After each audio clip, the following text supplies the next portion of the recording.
Halo teman-teman, hari ini aku akan cerita tentang dinasti Umayyah. Ini adalah dinasti pasca Khulafaur Rasyidin ya. Jadi latar belakang berdirinya ini adalah setelah Ali bin Abi Thalib itu wafat tahun 661 Masehi, umat Islam itu dilanda konflik besar dan Hasan bin Ali atau anaknya Ali bin Abi Thalib atau cucunya Nabi itu sempat menjadi khalifah, tapi memilih menyerahkan kekuasaan kepada Muawiyah bin Abu Sufyan demi menghindari perang lebih luas. Tahun 661 Masehi, Muawiyah itu resmi menjadi khalifah dan mendirikan dinasti Umayyah. Nah, ini berpusatnya di Damaskus atau Suriah ya saat ini.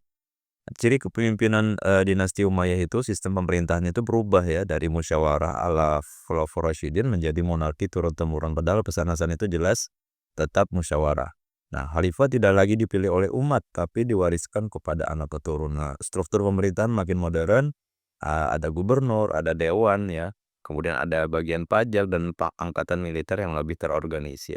Bahasa Arab itu dijadikan sebagai bahasa resmi negara. Khalifah-khalifah penting dari dinasti Umayyah itu mungkin pernah teman-teman dengar ya, ada beberapa nama seperti Muawiyah bin Abi Sufyan, ini pendiri pertama ya. Dan beliau ini juga yang menata pemerintahan, memperkuat armada laut dan memperluas wilayah ke Afrika Utara serta Asia Tengah.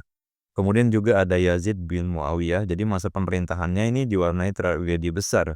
Perang Karbala itu pada 680 Masehi yang menewaskan Husain. Husain ini adalah anaknya Ali bin Abi Thalib atau cucunya Nabi yang dipenggal kepalanya ya pada peristiwa Karbala. Jadi Husain ini diminta untuk menuju pusat pemerintahan Bani Umayyah, namun ternyata di jalan dijegal oleh pasukan Yazid dan dibunuh ya. Jadi peristiwa ini memperdalam perpecahan antara Sunni dan Syiah. Ini nanti kisahnya akan kita bahas secara terpisah. Kemudian juga ada Abdul Malik bin Marwan, ini khalifah reformis ya. Jadi beliau ini yang menetapkan mata uang dinar dirham dan bahasa Arab juga sebagai bahasa resmi dan membangun Dom Abdul Rabb di Yerusalem yang terkenal sampai hari ini. Itu pada masa Khalifah Abdul Malik bin Marwan. Dan beliau juga berhasil menstabilkan politik setelah konflik. Kemudian ada Al-Walid bin Abdul Malik, ini tahun 705 Masehi. Beliau ini masa kejayaan Umayyah dan ekspansi besar. Jadi penaklukan Spanyol oleh Tariq bin Ziyad, kemudian di India, di Transoxiana, dan membangun Masjid Megah, Masjid Umayyah di Damaskus.